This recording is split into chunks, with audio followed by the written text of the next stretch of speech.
Lads, I'm going to say it right now, I'm going to say it again. Gabriel Martinelli is a generational talent, and I don't want to hear else why. Come on!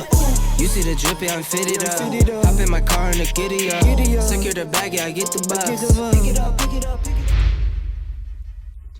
Same energy, blood. Yo, what's on, guys? My name is Fast Footy. Welcome back to my channel. Today I'm here with a brand new video, and today we have a reaction and also 5 things that we learned from Arsenal beating. Oh wow, it felt like a win, didn't it? Arsenal drawing 2-2 at Stamford Bridge against Chelsea. Lads, I am more gassed than I should because of course we drew, but you know exactly why I'm gassed if you're an Arsenal fan. Smash and Grab FC at full effect, and Gabriel Martinelli FC is gonna eat good tonight, I'm telling you. But quickly though, before we get into the video, make sure to go down there, smash a like on the video if you enjoyed my content, subscribe to the channel if you are new, under 10,000 subscribers, and comment below your thoughts as always on the game, on the things I want to talk about, and you know how Martinelli is generational. Let me know your thoughts in the comments. Of course, this is a new style of video I'm going to bring to my channel. Of course, I put a poll yesterday on my community page and asked you guys, and you might answer emphatically with a 5 things we learnt video. So you know what, lads, here it is. So without any further ado, lads, here are 5 things that we learnt from Arsenal's draw against Chelsea at Stamford Bridge 2-2. Let's get talking. The first thing we are going to talk about is a bit negative, and that is the same old from Gabriel Mustafi. Now, in terms of Gabriel Mustafi, I'm going to say it right now, I'm going to say it again, the man is never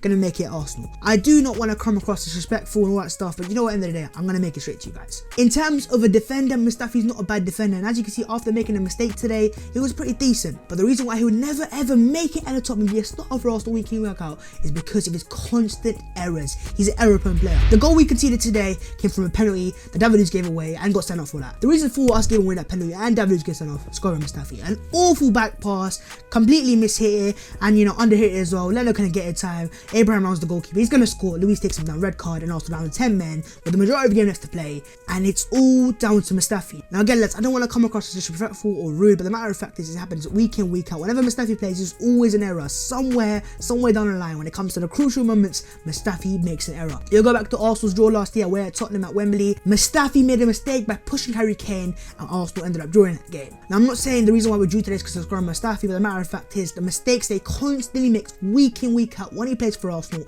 it really does anger me. And why it really angers me is because he's a player in there somewhere. He's a decent player, man. I'm not saying Mustafi's an awful player. He's a good player. When it comes to tackles, interceptions, heading the ball, he's a good defender.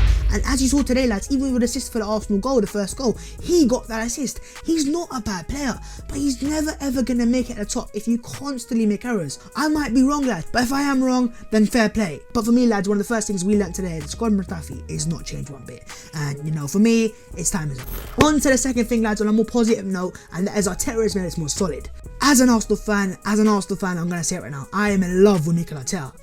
No homo, of course. In terms of what Arteta has brought to Arsenal, one thing I've really seen him bring us to Arsenal is a shit when it comes to us defending and attacking. When we attack, we press, we attack as a team. When it comes to defending and defending in deep blocks, we defend as a team. I'm telling you right now, if there was an Unai Emery team or even an Arsene Wenger team, we would not be able to defend like that. 10 men with over an hour left in the game, and we still ended up getting a point from the game. That for me is outstanding. And the reason for that, lads, is because Arteta has brought discipline back to Arsenal. He's brought shit back to Arsenal. When we defend as a team, and that for me is a massive positive from Arteta so far. Not only do we look better going forwards, but in terms of defensively right now, Arsenal, every time we concede a goal, it's either a mistake, and in terms of goals conceded due to bad defending, we don't actually concede that many goals in terms of that perspective. And in terms of errors, of course, Arteta can't do much about that. So it's all about the shape and the defensive unit, and we do look a lot more solid. And so yeah, lads, it's another massive learning for us today, that fact that Arteta has made us much more solid and much more united and a compact team, and it's great to see, lads. Beautiful scenes. First thing we're going to talk about, and that is Hector Bellerin back at his best. Now again, lads, this might be an overreaction, but I'm going to say it right now. While other people doubted you, Hector, I stayed patient and I trusted the process. And bang, what an emphatic reply from Hector Bellerin. Since Arteta has joined Arsenal, one of the one players that we haven't seen enough of is Hector Bellerin. Of course, prior to Arteta coming, he'd come back from long-term injury and he's slowly getting back into Arsenal. But since Arteta has come into Arsenal, the one man that he really plays a lot more is Ainsley Maitland-Niles. And it makes sense, of course, he's a hybrid midfielder, so when it comes to playing as an inverted fullback, which is basically a midfielder, Maitland-Niles will suit that. But today it was a big call to drop Maitland-Niles onto the bench and start Hector Bellerin. Especially a man that's not played a full 90 minutes for I don't know how long. But lads, here's when I say this to you, when I speak, you better listen. We witnessed a Hector Bellerin masterclass. When it came to defending, the man looked solid. Up against a player like William, who's a very tricky player, he looked absolutely solid, unfazed by the pressure of not playing 90 minutes for a long time. And when it came to when Arsenal needed the most, bangs in a goal on his weak foot, left foot, last minute equaliser. Lads, you love to see it! And in terms of Hector Bellerin today, I think what we saw was a player that we know is in him. Today we saw the Hector Bellerin of the 15-16 season. A Bellerin that is confident on the ball, that can progress that ball, is fantastic when it comes to passing in terms of that, but also when it comes to defensively, he looks absolutely solid today. So another thing that we learnt today was the fact that man like Hector Bellerin seems to be back at his best. Again, this might be an overreaction, he might be awful the next game, but for today,